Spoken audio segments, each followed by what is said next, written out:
C'est un moment historique en matière de diplomatie et de sécurité de la présidence du Conseil de sécurité pour ce mois de juillet à la plainte internationale déposée contre le Rwanda. Situation sécuritaire sur le terrain, de nombreuses questions d'actualité manquent de réponses. Nous recevons aujourd'hui pour vous le porte-parole du gouvernement, Patrick Kimouya, avec lequel nous allons tenter d'obtenir des réponses à toutes ces questions. Monsieur le ministre, bonjour et merci d'avoir accepté notre invitation. Bonjour, merci à vous, Madame Chancel.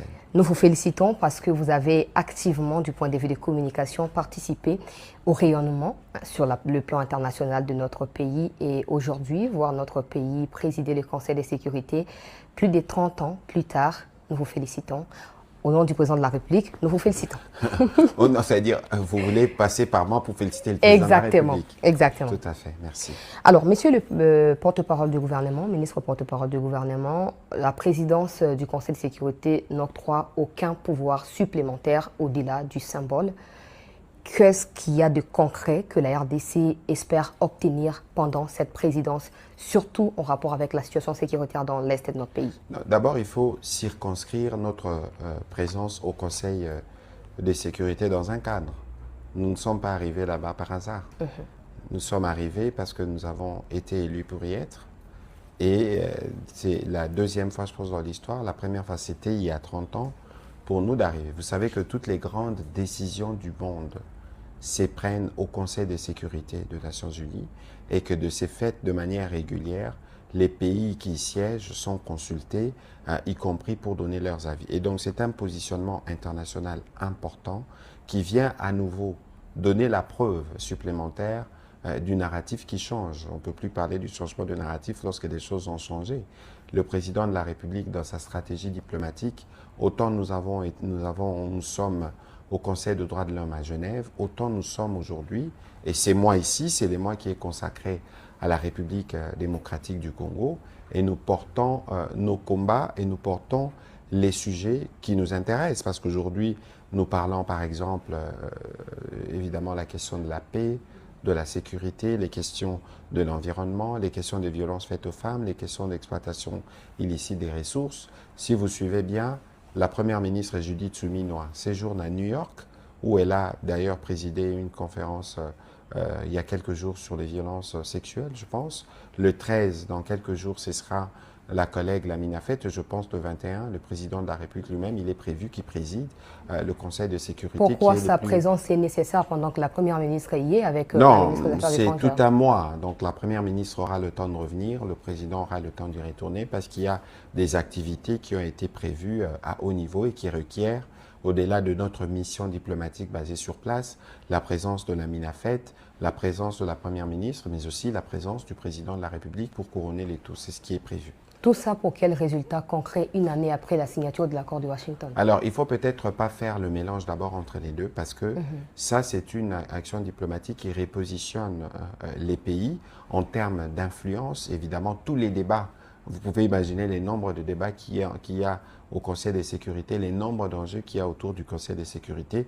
La voix de la République démocratique du Congo sera requise. Et spécialement pour ce mois, c'est l'ambassadeur Zenon Mukongo qui est sur place, qui préside la réunion que vous voyez dans cette salle mythique. Ça veut dire que c'est un moment historique qui marque le moment de notre diplomatie. Maintenant, pour revenir, notre diplomatie au sens multilatéral, mais maintenant pour revenir au sens de la guerre spécifiquement des accords de Washington, il y a une constante qui a même précédé la signature des accords de Washington. Laquelle? Je vais même aller plus loin. Peut-être qu'on y reviendra, mais madame, le 6 juillet, c'était il y a 3 jours, ça faisait 4 ans depuis que le président de la République avait voyagé pour la première fois pour aller voir son homologue angolais à Luanda et lancer le processus de paix. Je vous dis 4 ans. Parce qu'aujourd'hui, j'entends des gens dire que le président de la République voudrait utiliser la situation de guerre pour lui permettre de rester au pouvoir. Mais c'est totalement mal connaître l'histoire récente de cette guerre. Du moment où toutes ces résolutions ne portent pas ses fruits, vous ne pensez pas que ceux qui les disent ont peut-être raison? Non, attention. il faut savoir que la situation de guerre que nous avons avec le Rwanda dure depuis 30 ans. Vous savez, c'est en vivant cette situation que je comprends mieux. Parce que quand on était plus jeune à l'école, on nous parlait de la guerre des 100 ans. On n'imaginait pas comment une guerre pouvait durer un siècle. Mais c'est ce que nous vivons à des cycles répétés avec des fils recyclés.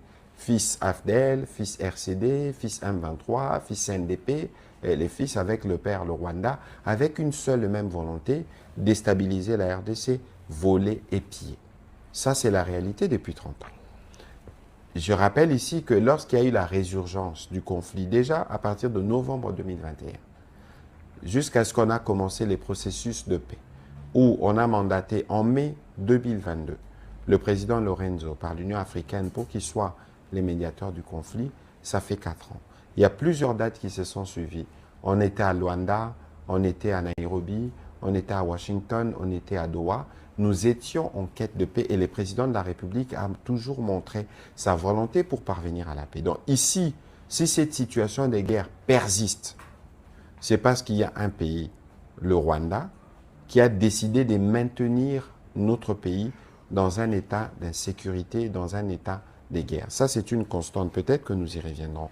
Donc, pour venir spécifiquement sur la question de Washington, même quand on était à Washington, pendant qu'on devait signer l'accord de paix, le président rwandais préparait des opérations, notamment celle qui a attaqué Uvira, à partir du territoire rwandais, un peu comme on voit aujourd'hui toujours, des attaques qui partent du territoire rwandais, utilisation des drones kamikazes, de tout type de matériel, pour s'aimer la mort et la désolation. Ça se passe pendant que nous sommes à Washington. Et aujourd'hui, nous avons encore eu une dernière réunion le 24 juin dernier à Londres, où nous avons une réunion de comité de surveillance prévue par l'accord. Je pense que vous connaissez l'accord de Washington, où les médiateurs américains, à l'occasion de voir toutes les parties prenantes, en l'occurrence la RDC et le Rwanda, venir présenter la feuille de route où nous sommes.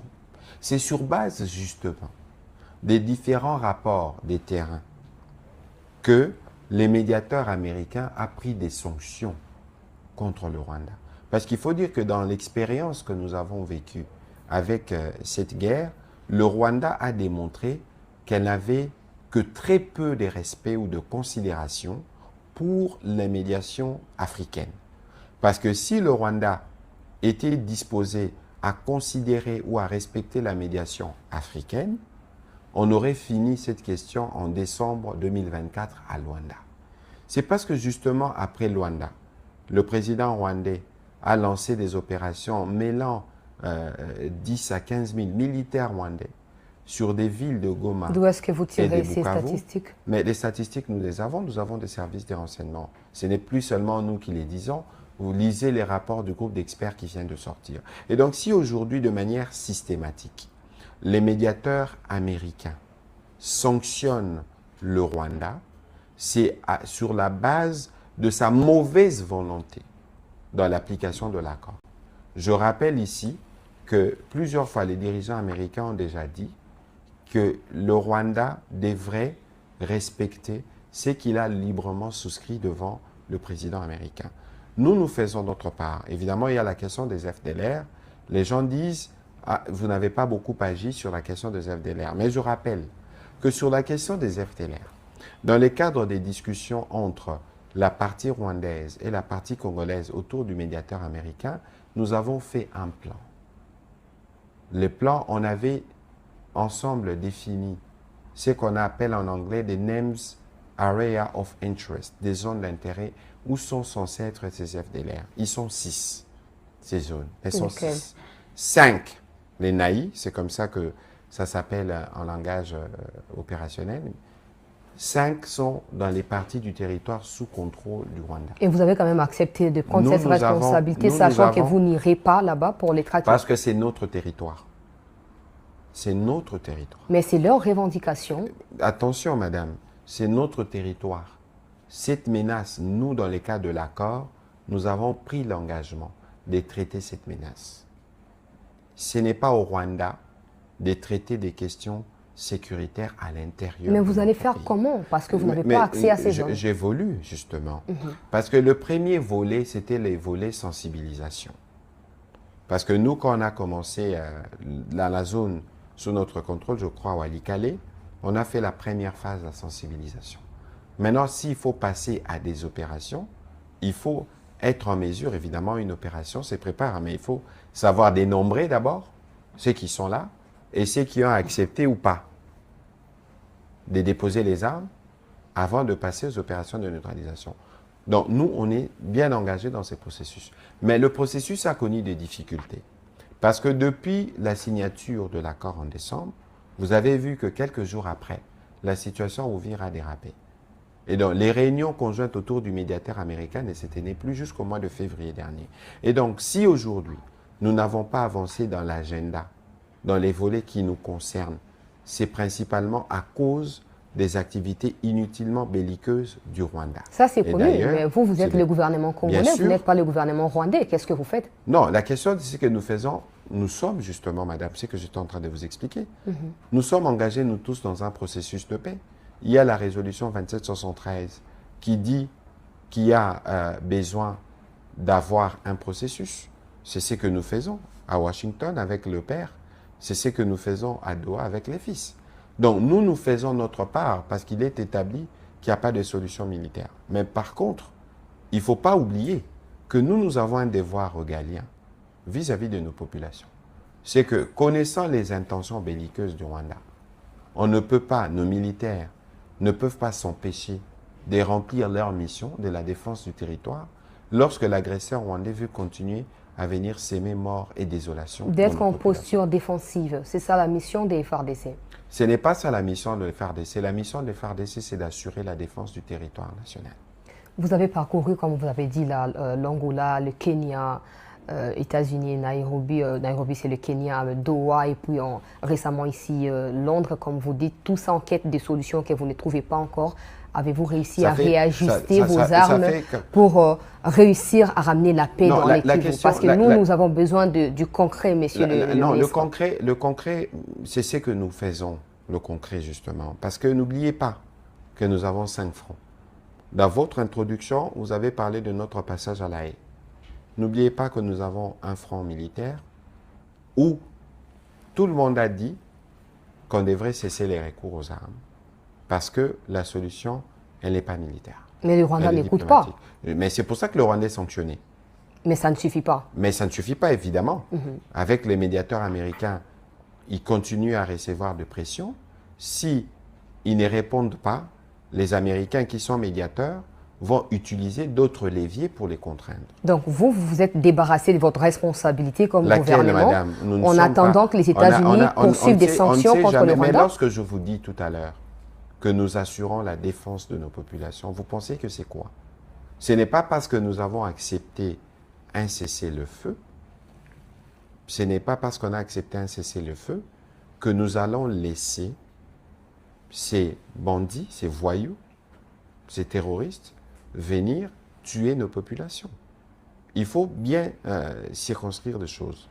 On a le front diplomatique qui continue, parce que là, vous avez la preuve justement que les médiateurs tiennent à l'aboutissement des promesses qui lui ont été faites. Il prend des sanctions contre la partie rwandaise. Il faut aussi rajouter qu'au-delà du front diplomatique, du front militaire, on a un front judiciaire.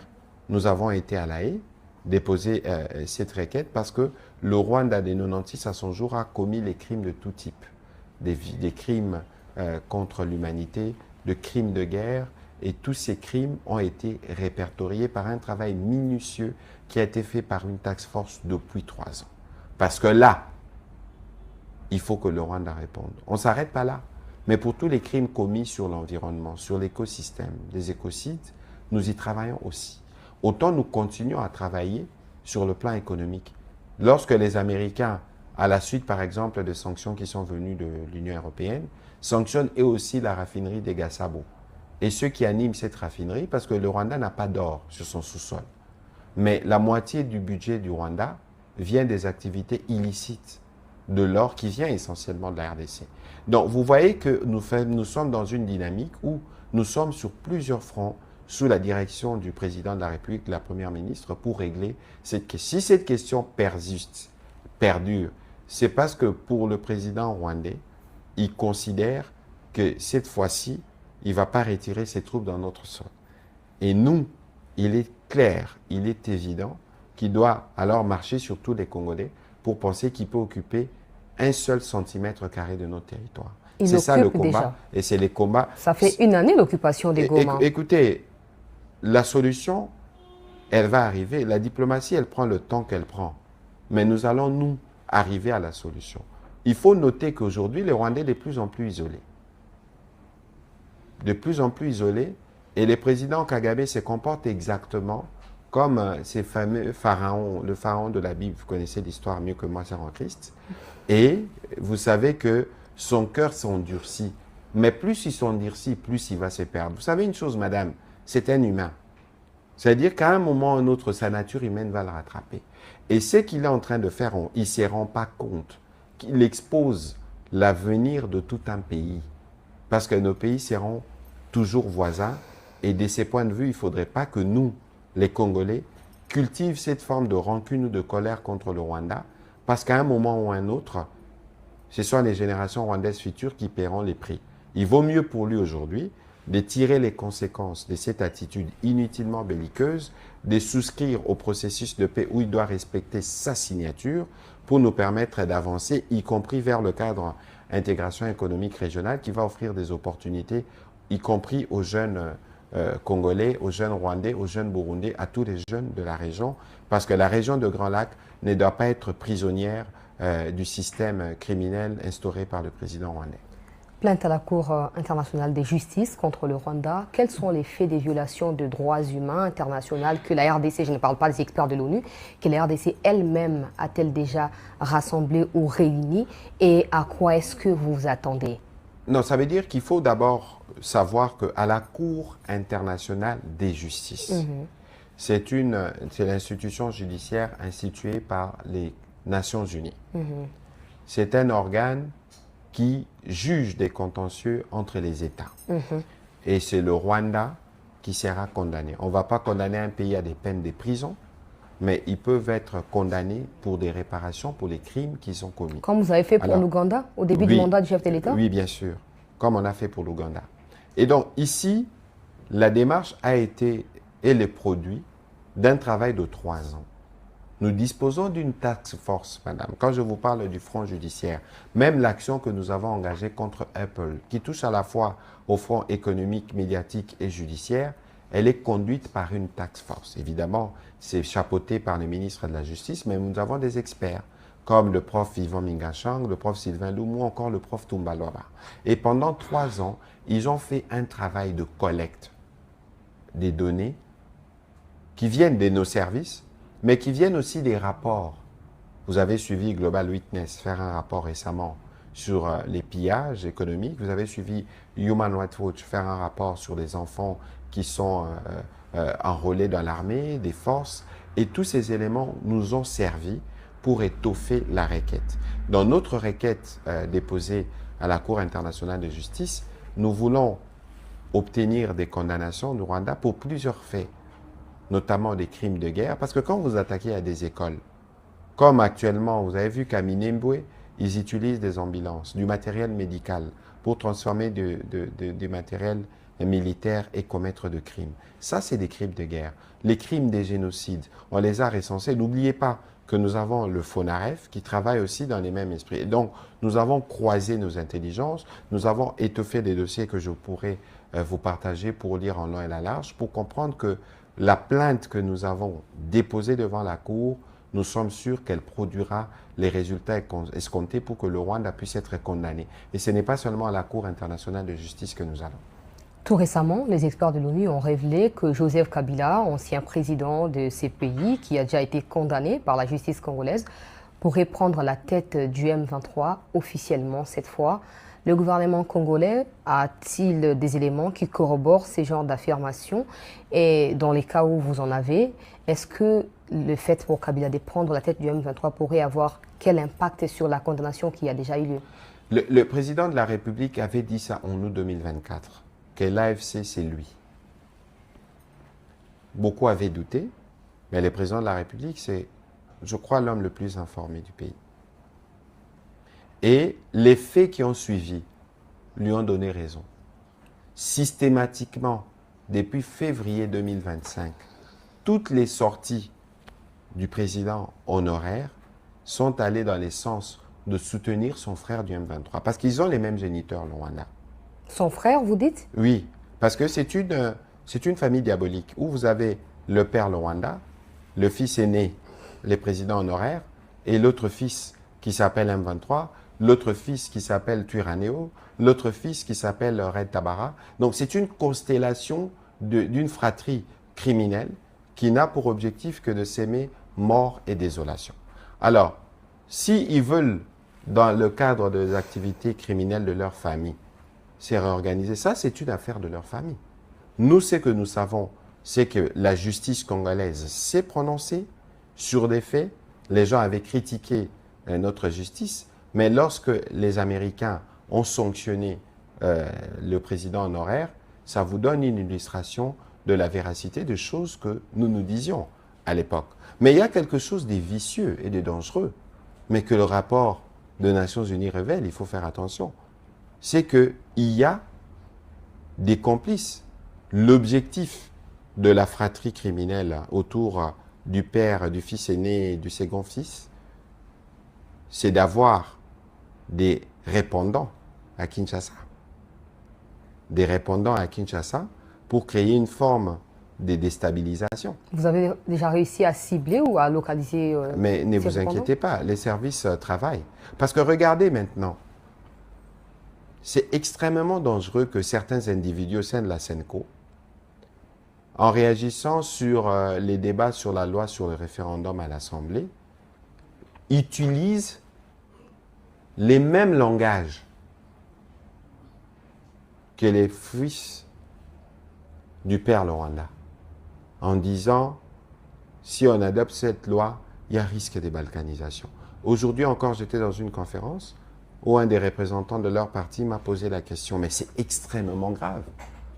Comment des Congolais peuvent intégrer dans leur discours les propos ou les intentions qui viennent de celui qui tue les Congolais depuis 30 ans. Peut-être parce que vous, le gouvernement, à travers la justice, vous ne faites peut-être pas le travail qu'il faut. Si ces discours étaient tenus par un citoyen lambda, c'est sûr qu'en ces moments, il serait devant les barreaux. La justice, c'est un autre corps, doit faire son travail. Mais ici, nous sommes à la frontière, hein, Madame Chancel, entre ce qui relève de la préservation de ce que tous on a. Madame, nous tous, nous n'avons que le Congo. Moi, je ne peux pas comprendre que pour des besoins de frustration de certains d'entre nous, vous pouvez nous en vouloir, vous en voulez au président Tshisekedi, vous en voulez à Madame Souminoa, vous nous en voulez. Une chose est de nous en vouloir. Mais une autre chose est de ne pas contribuer ou être complice de la balkanisation de ce qui nous unit tous. Et c'est vraiment dommage que ce type de discours soit relayé par quelques individus au sein de l'Église dans l'objectif de planter un discours dangereux. Nous sommes en droit, madame, de débattre. Et d'ailleurs, sur cette question de la Constitution, parce que c'est ça le sujet. Je veux vous lire ce que le président de la République a dit dans son discours sur l'indépendance. Permettez, en tout cas, que je le lise, parce que c'est très important. Le président de la République a dit « J'entends les discussions suscitées autour de la question de la Constitution et des réformes institutionnelles. Dans une démocratie, aucune question d'intérêt national ne doit être confisquée ni interdite des réflexions. Mais, dans le même temps, aucun débat touchant au pacte fondamental de la nation ne peut être conduit dans la précipitation, la manipulation ou l'obsession politicienne. La Constitution n'est ni un instrument de circonstance, ni un objet de convenance. Elle organise notre vie commune, garantit l'équilibre de nos institutions, consacre les droits du peuple et protège la stabilité de la République. En débattre exige donc sérénité, rigueur, transparence et sens élevé de l'intérêt général. Ma responsabilité comme chef de l'État et garant de la nation est de veiller à ce que les débats engageant l'avenir du pays se tiennent dans le respect de la Constitution, de l'État de droit, des institutions et de la souveraineté populaire. Elle est aussi d'écouter, d'apaiser, de clarifier et lorsque cela s'impose, de rechercher les voies d'un consensus national responsable. Ce n'est pas moi, c'est le président de la République. Mais il est dit, mais en conférence de presse au mois de mai, il a dit que si le peuple lui demandait, pas peut-être un troisième mandat, mais de rester après 2028, il sera d'accord. Mais vous, dans la salle, on lui a posé une question et le président de la République a répondu. Quoi qu'il en soit, Madame Chancel, il y a un sondage qui est sorti des Géopoles ici il y a quelques jours, qui dit que 86% des Congolais ont confiance au président de la République. Je viens de vous donner un petit aperçu depuis que le président de la République s'est engagé pour le retour de la paix. Ça fait 4 ans. Les Congolais ont confiance en lui. 86%. Auprès de qui ont-ils fait ces sondages? Non, c'est un sondage qui a été fait par le groupe Ebouteli ou le groupe d'études sur les Congos. C'est des structures qui sont citoyennes et d'ailleurs qui sont souvent critiques du gouvernement qui l'en fait. Mais la vérité, madame, aujourd'hui, c'est que le président de la République, c'est les remparts contre les menaces, justement, de balkanisation de notre pays. Et que dans ces conditions, il est inenvisageable de penser que les choses doivent être autrement. Et que toute idée d'unité, parce que Eloko et Leki, intégrité territoriale et athée, c'est comme votre corps. Si vous êtes malade, si votre oreille est malade, vous ne pouvez rien faire. Et donc aujourd'hui, nous sommes dans un cas où le président de la République doit être celui qui poursuit ses combats. Parce que nous avons un adversaire, le Rwanda, qui montre ses intentions de rester chez nous indéfiniment. C'est ça les intentions. Alors, qu'est-ce que vous voulez venir nous dire? N'oubliez pas que le président de la République a dit, je rappelle, discours sur l'indépendance, il a dit, ma responsabilité comme chef de l'État et garant de la nation est de veiller à ce que les débats engageant l'avenir du pays se tiennent dans le respect de la Constitution, l'État de droit, des institutions et de la souveraineté populaire. Elle est aussi d'écouter, d'apaiser, de clarifier et lorsque cela s'impose, de rechercher les voies d'un consensus national responsable. C'est le président de la République qui l'a dit. Ça signifie qu'il y aura dialogue parce que les opposants viennent maintenant du Burundi, y compris ces gens des Cinco. Ils ont déclaré qu'ils sont prêts à dialoguer à n'importe quel moment, mais la condition première pour eux, c'est que le président Tshisekedi renonce publiquement au projet du changement de la Constitution. Madame, il faut faire la démarcation entre ce qui relève d'un débat politique et de ce qui relève des décisions du gouvernement. De toute façon, il ne faut pas faire des mythes sur la Constitution parce que la Constitution elle-même prévoit des mécanismes. L'article 5 qui parle du référendum existe depuis toutes ces années. Autant on dispose d'une loi électorale, autant on doit disposer d'une loi référendaire. Je rappelle, d'une loi, pardon, sur les référendums, parce que la loi référendaire, c'est celle qui en sort. N'oubliez pas non plus, madame, que les référendums ne portent pas que sur la Constitution. Donc, comme État, on est en droit aussi d'avoir la possibilité, si besoin il y a, de consulter les peuples sur une question spécifique. On dit, bon, sur cette question, les peuples vont voter. Parce que dans les référendums, c'est oui ou non, ou abstention. Et donc, ici, il ne faut pas chercher des poux sur nos têtes sans cheveux. Ici, parce que vous avez parlé du dialogue. Le dialogue, le président de la République l'a toujours soutenu. Mais madame, regardez-moi bien dans les yeux. On va dialoguer avec des Congolais kagamisés.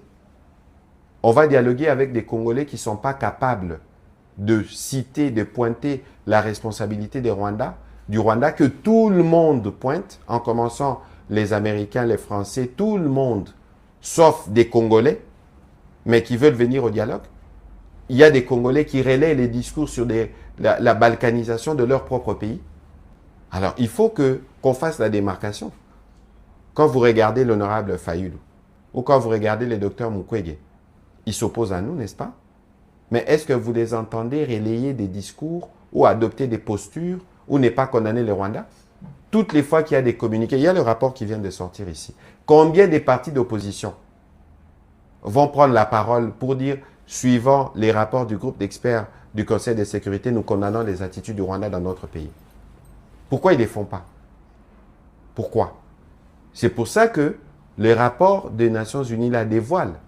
Les liens entre les calculs du président honoraire, le fils aîné, et de certains cousins complices qui peuvent être ici, pour qu'ils réussissent leur plan.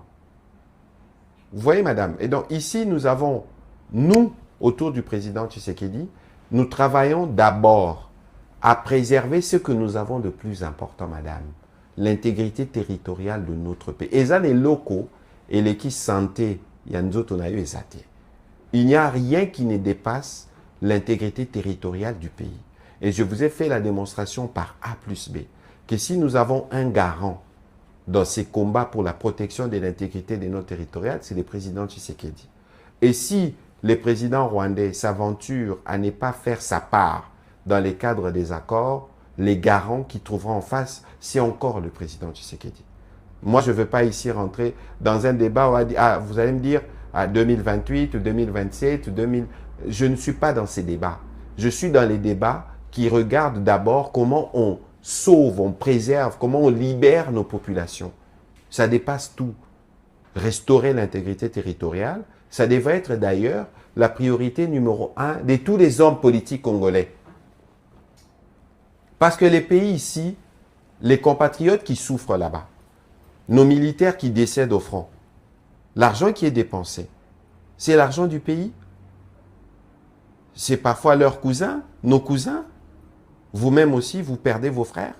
Pour nos frères qui meurent, qui décèdent du fait de l'action du Rwanda, ces opposants-là, ou ceux qui sont des Congolais, s'ils sont des kagamisés, ils doivent prendre le pari de la République. Et donc, le président a toujours été d'accord pour les dialogues. Mais alors, si nous allons dans les dialogues, il faut qu'on arrive à nous entendre. Partager le pouvoir. Vous êtes prêts? Non, Parce madame, que vous donnez l'impression d'aller au-delà de 2028, vous ne les ferez pas sans l'accord de ceux qui s'éveillent l'opposant. Je veux vous dire une chose. Nous, il ne faut pas être dans des spéculations. C'est dont je vous parle. J'ai commencé par vous rappeler les 30 ans de la guerre depuis qu'elle a commencé.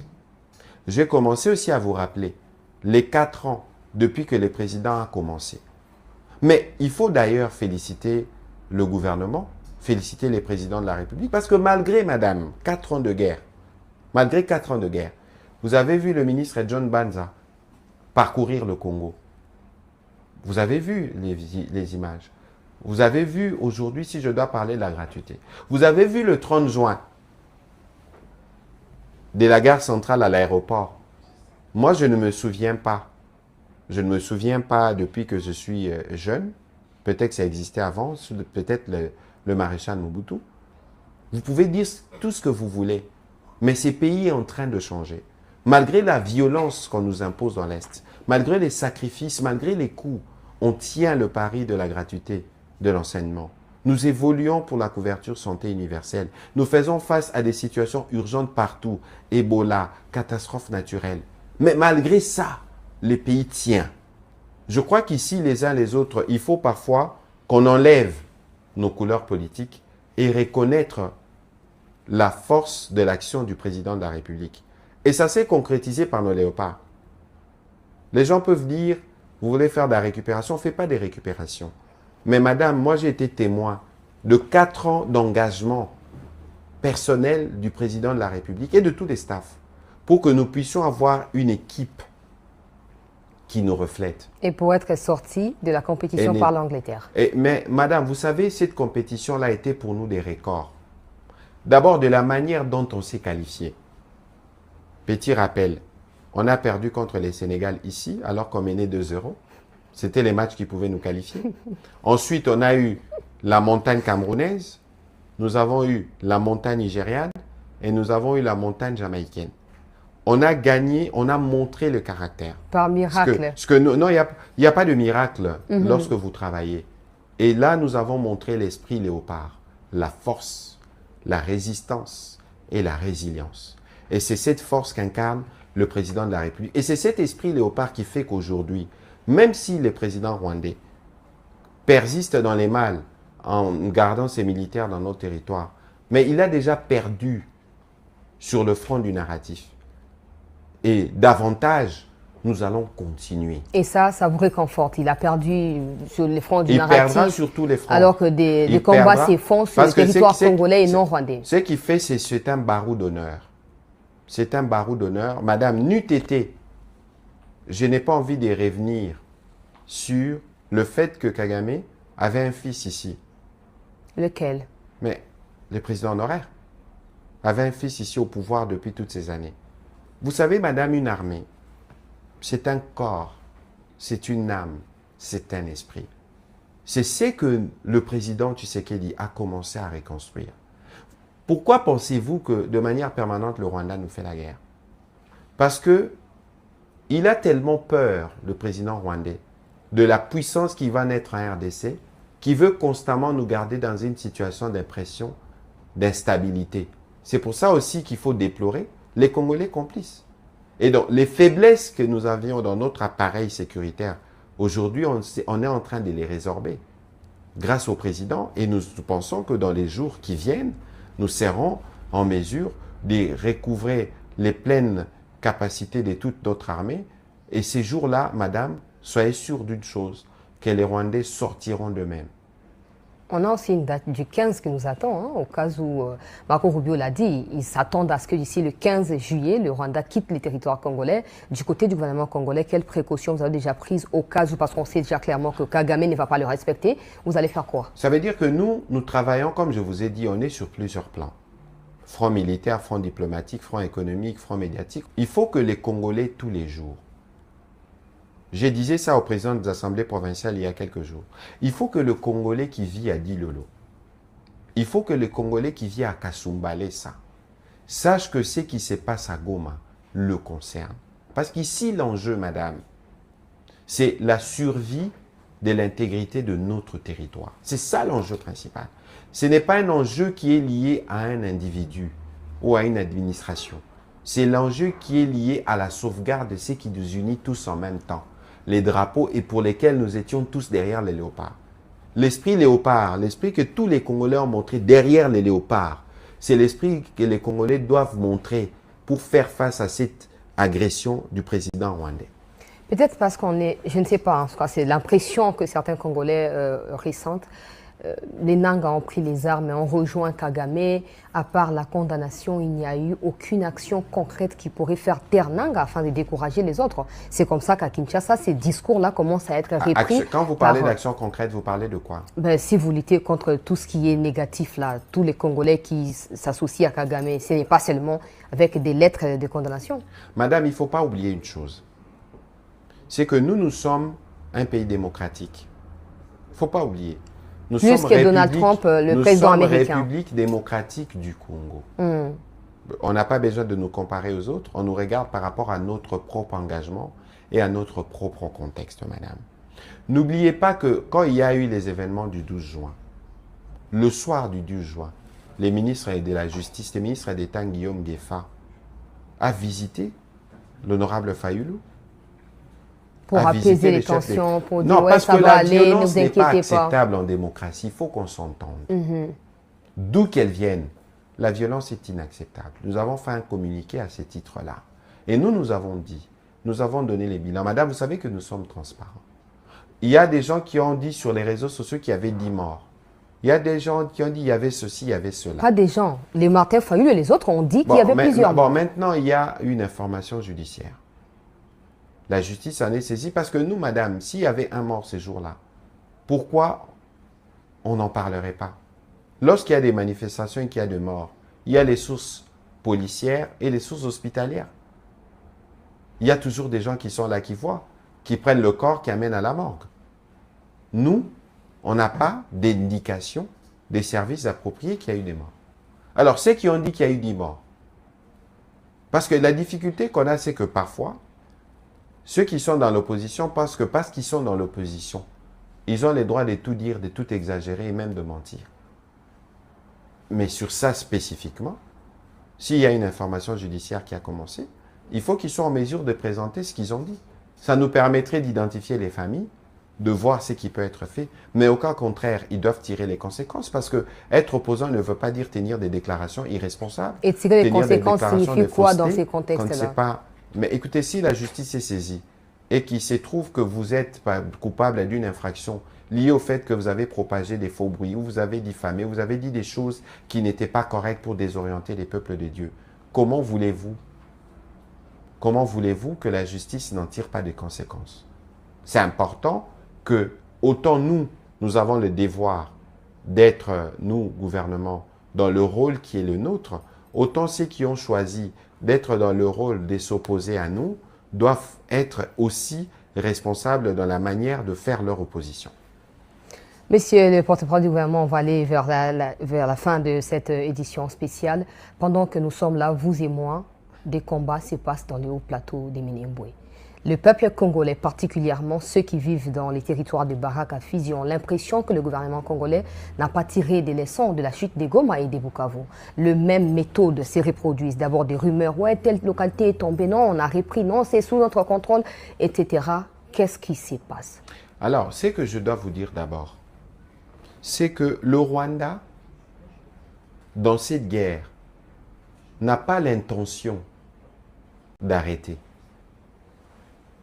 Malgré toute la pression américaine qu'ils font, et ne vous y trompez pas, hein, il y a des choses que je ne peux peut-être pas aborder ici, mais ne vous y trompez pas, nous nous organisons pour que les Rwandais quittent notre territoire définitivement.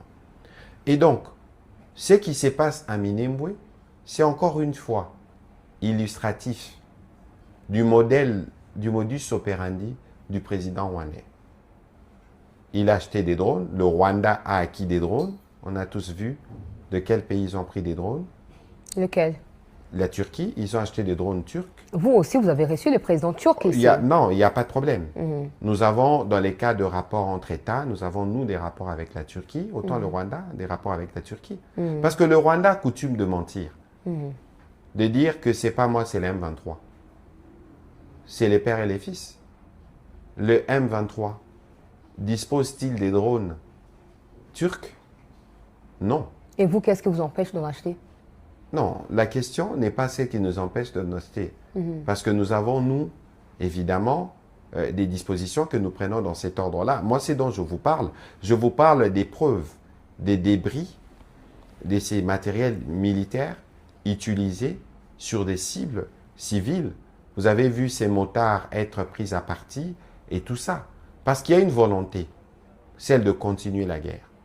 Avec, cette fois-là, Minembwe, avec des fils M23, des fils Turaneo, des fils Red Tabara, une constellation de forces hostiles qui ne visent qu'à s'aimer mort et désolation. Pendant ces temps, n'oubliez pas, vous ne faites que condamner. Il y a un communiqué de l'armée qui est sorti, l'armée qui dénonce. Il faut faire la part de... Vos gouvernements vous dénoncez. Il faut faire la part de choses. Le peuple est abandonné à son triste essor. Il faut faire la part de choses. Aucun Congolais n'est abandonné. Qu'on ne vous trompe pas. Vous avez dit ici que la guerre, ce n'est pas sur notre territoire. Les voleurs ne viennent que pour tuer et dérober, n'est-ce pas? Et il faut faire attention parce que nous, lorsque nos militaires s'engagent, il y a toujours ces impératifs que les autres ne regardent pas. Un militaire congolais, lorsqu'il s'engage, il sait qu'il y a des Congolais qui sont aux environs. Je vous donne une illustration. Je ne veux pas entrer, moi, dans les secrets opérationnels que du reste, je ne connais pas. Donc, il faut que les gens intériorisent ça. Donc, aujourd'hui, le Rwanda utilise les drones qu'il a acquis pour faire la guerre au Congo, à s'en prendre à des cibles civiles. Mais tout ça, nous voyons, les médiateurs américains voient, et tout ça ne sera jamais à la faveur du Rwanda. dans par les rapport futurs. à ce que nous faisons. On comptabilise des morts. Vous parlez dans les futurs. Mais ne vous inquiétez pas, madame. Vous savez, nous avons déjà dit ça plusieurs fois. On peut perdre des batailles, mais on ne perdra pas la guerre. Et ici, c'est parti. Quand on regarde les attitudes du président rwandais, je vais parler des 4 ans tout à l'heure. Je vous ai parlé des 4 ans. Ça veut dire qu'il n'a pas envie d'arrêter. Ça continue parce que les jours continuent. On continue de compter les jours. Mais, quand vous affrontez les léopards, il faut savoir que les léopards, il est fort, il est résistant et il est résilient. Alors, si vous ne faites pas très attention, ceci peut vous emporter le moment venu. Monsieur le ministre, il y a des allégations dans les réseaux sociaux concernant la présence des militaires français aux côtés des Tuirane au raid Tabara dans les hauts plateaux.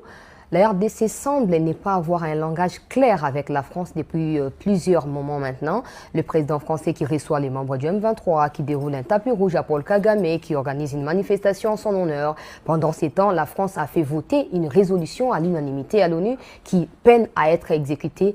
Vrai ou faux, la France soutient militairement les groupes armés? Bon, écoutez, parce que vous savez, nous, madame, autant nous sommes engagés dans le front avec le Rwanda, autant nous sommes engagés. Et si notre discours, notre narratif porte, c'est parce que nous avons un narratif basé sur la vérité, basé sur les faits. Ce que nous disons lorsque les rapports des Nations Unies sortent, ça ne nous surprend pas et ça ne nous informe pas, parce que nous nous sommes informés bien avant. Première chose. Deuxième chose, nous n'avons pas d'indication. J'ai consulté le porte-parole militaire sur ces sujets spécifiquement. Nous n'avons pas d'indication à notre niveau de la présence des citoyens français, des corps qui auraient été retrouvés sur le champ de bataille. Si nous avions d'indications dans ce sens-là, on aura l'occasion, évidemment, on le dirait, parce que nous sommes dans un discours de vérité, premièrement. Deuxièmement, sur la France, alors, il faut regarder la dynamique. Parce que le plus souvent, c'est la France. Toutes les résolutions, même la 2773 sur la République démocratique du Congo, elle est rédigée par la France. Mais il faut regarder avec moi que la dernière sortie, par exemple, du président Macron à Nairobi ne reflétait pas la réalité des événements sur le terrain. Peut-être qu'il faut qu'il soit mieux briefé ou qu'il s'ébriefe davantage. Parce que les dialogues, on a toujours eu un dialogue avec le Rwanda, dans les cas du processus de Washington. Si les Américains ont pris des sanctions, c'est parce qu'il y a des résistances. Et la France, ou au sein de l'Union européenne, devrait emboîter les pas. Pour le reste, la France a le droit d'avoir sa relation avec le Rwanda. Nous, on n'a pas des choses à dire dans la relation bilatérale entre la France et le Rwanda. Mais nous regardons ce qui se passe dans notre pays et le Rwanda viole les principes internationaux. Et si la France défend les principes internationaux, elle doit être en mesure d'avoir une attitude claire, sans ambiguïté, telle qu'elle est manifeste au sein du Conseil de sécurité. Ça doit suivre partout, au niveau de l'Union européenne et partout, pour que la France joue pleinement le rôle qui est le sien pour contribuer de manière effective au retour de la paix. Vous savez que le président Macron, en février 2025, avait fait un tweet où il avait dit que les forces du père et le fils doivent quitter Bukavu. Il ne l'avait pas dit par hasard. Il avait dit sûrement parce qu'il avait aussi parlé avec le président rwandais. Lui, il peut être de bonne foi. Il dit, voilà, ça, on ne peut le pas président m'a dit ceci, il m'a dit cela, on ne peut pas le prouver, mais je pars du postulat parce qu'il fait des déclarations publiques qui vont dans ce sens. Si les faits ne suivent pas, ça veut dire qu'il faut qu'il rediscute avec le président rwandais qui, malheureusement, le berne, autant il berne toute la communauté internationale. C'est un fait et toute la communauté internationale aujourd'hui doit être pleinement mobilisée pour condamner le Rwanda pour la violation de principes du droit international, y compris du droit international humanitaire. Pendant qu'il y a autant d'ambiguïté dans ce qu'Emmanuel Macron essaye de faire sur cette question, la RDC, elle fonce dans le sens d'obtenir Mme Juliana Lumumba comme chef prochainement de l'Organisation internationale de la francophonie. Ce n'est pas paradoxal? Il n'y a pas de paradoxe parce que la francophonie, c'est une institution multilatérale. La RDC, ce n'est pas moi, c'est le président Macron qui l'a dit. en présence d'ailleurs de la secrétaire générale sortante, qui est l'épicentre de la Sortante, elle est francophonie. également candidate. Oui, l'épicentre de la francophonie, c'est dans les bassins du Congo. C'est dont nous parlons ici, nous parlons d'une ambition portée par un État. Pour Et gagner quoi? vous savez que la candidature portée par Madame Lumumba, elle est cristallisée dans un projet, dans un livre. La campagne de Madame Lumumba, c'est un livre qu'elle a sorti pour montrer que nous portons une ambition pour une organisation dont on représente une partie de l'avenir, tant en termes des locuteurs qu'en termes de potentialité à la fois économique, environnementale et que sais-je encore au regard de ce que nous sommes. Et puis nous présentons un projet de renouveau sur la francophonie, l'Académie francophone pour la paix, parce qu'on a besoin que la francophonie s'implique davantage pour la paix. Lorsqu'on regarde le rôle joué par la secrétaire générale par rapport à un conflit dans l'Est de la RDC, on s'est dit qu'il y a un problème, qu'il y a un vide qu'il faudrait rajouter. Ceci dit, madame, lorsqu'on parle de français ou de francophonie, lorsqu'on parle de ressources minières, lorsqu'on classe la RDC, pardon, il ne faut pas classer le Rwanda, ce n'est pas le même niveau. Ben, c'est Macron qui décide finalement, parce que Mushikiwabo n'est pas là gratuitement. Moi, je ne voudrais pas qu'on personnalise les débats autour du président Macron, mais c'est que nous devons savoir ce que nous jouons. Nos cartes, nous appartenons à une institution qui s'appelle la francophonie. Nous avons une ambition. Il y a les auditions qui se passent. Il y a la campagne qui s'est faite. Nous espérons qu'au terme de ces processus, notre candidate sera portée à la tête de cette structure parce que nous avons un projet, nous avons une ambition qui peut permettre à cette francophonie de redevenir une francophonie de peuple, de redevenir une francophonie où les questions de paix pourraient être discutées et où les opportunités économiques avec nos jeunes pourront davantage être accrues. Pendant que la plupart des pays qui ont une réelle histoire avec la France, on tourne les dos à la France, le Sénégal, le Burkina Faso et d'autres pays. La RDC, elle, semble vouloir offrir sur un plateau d'anniversaire tout ce que Macron veut ou quelque chose comme ça. Non. Écoutez, madame, comme je vous ai dit tout à l'heure, n'allez pas dans ces considérations-là parce que, vous savez, entre les États, il existe des intérêts. Nous, on n'a pas besoin de faire intrusion ou de manager la politique diplomatique des autres pays. Ils ont leurs relations.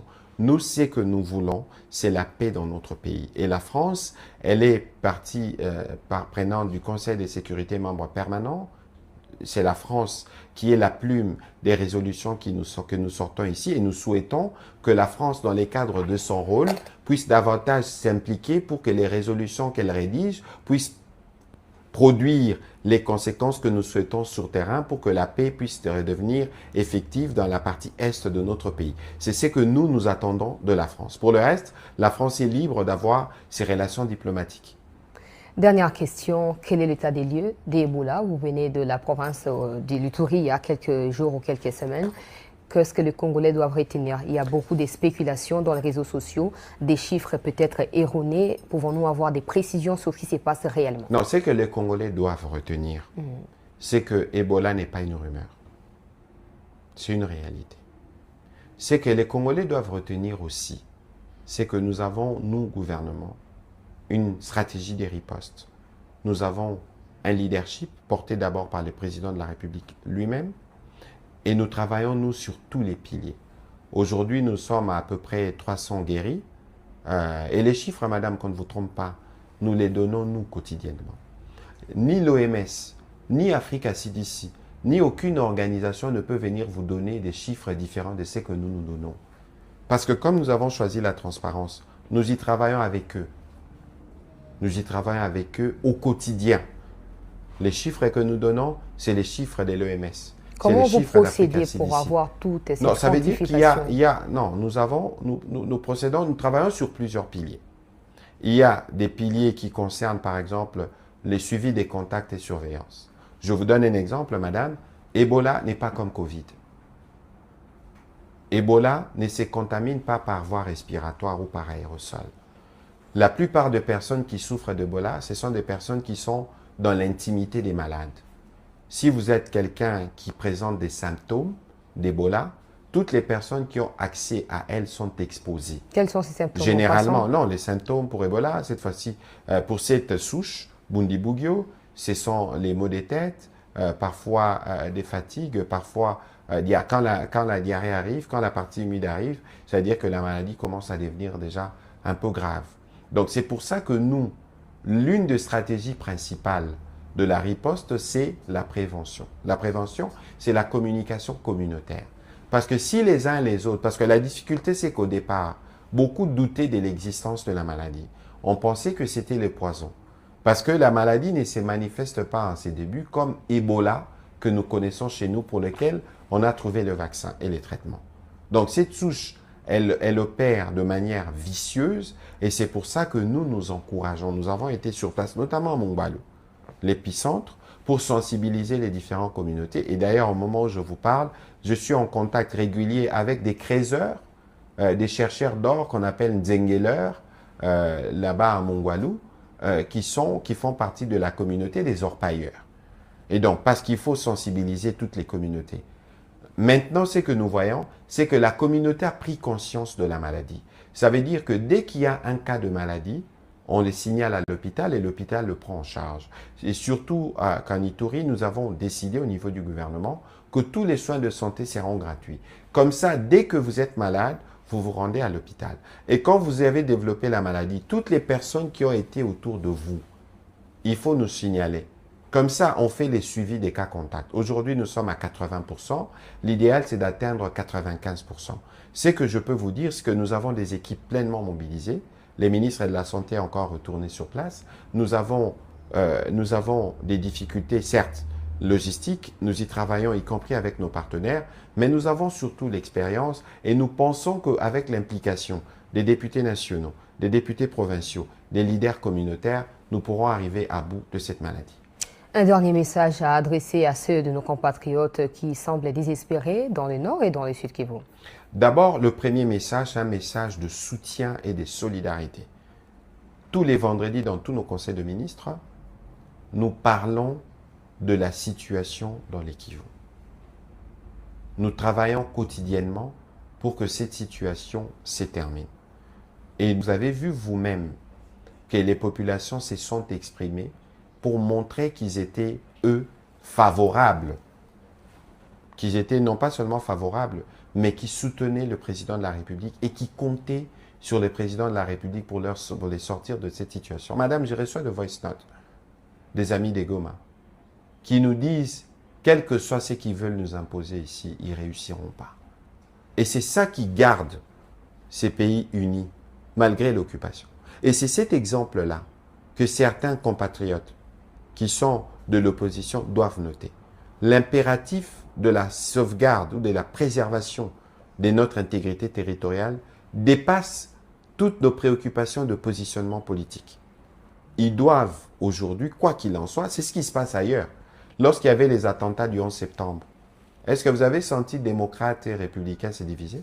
Lorsqu'il y avait eu les attentats de Charlie Hebdo, n'aviez-vous pas vu tout le monde s'unir autour du président?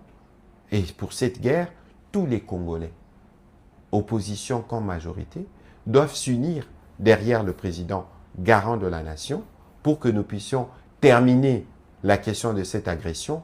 Et après, entre Congolais, on pourra nous retrouver, discuter comme nous voulons. Mais d'abord, il faut bouter dehors l'ennemi que nous avons sur notre territoire. Monsieur le ministre de Communication et Médias, porte-parole du gouvernement, Patrick Mouyaya, merci d'avoir accepté de répondre à nos questions. C'est moi qui vous remercie. Merci à vous qui nous avez suivis. Laissez vos avis en commentaire, je les récolterai et dans une prochaine édition, je les transmettrai au porte-parole du gouvernement. Ne quittez pas. Merci.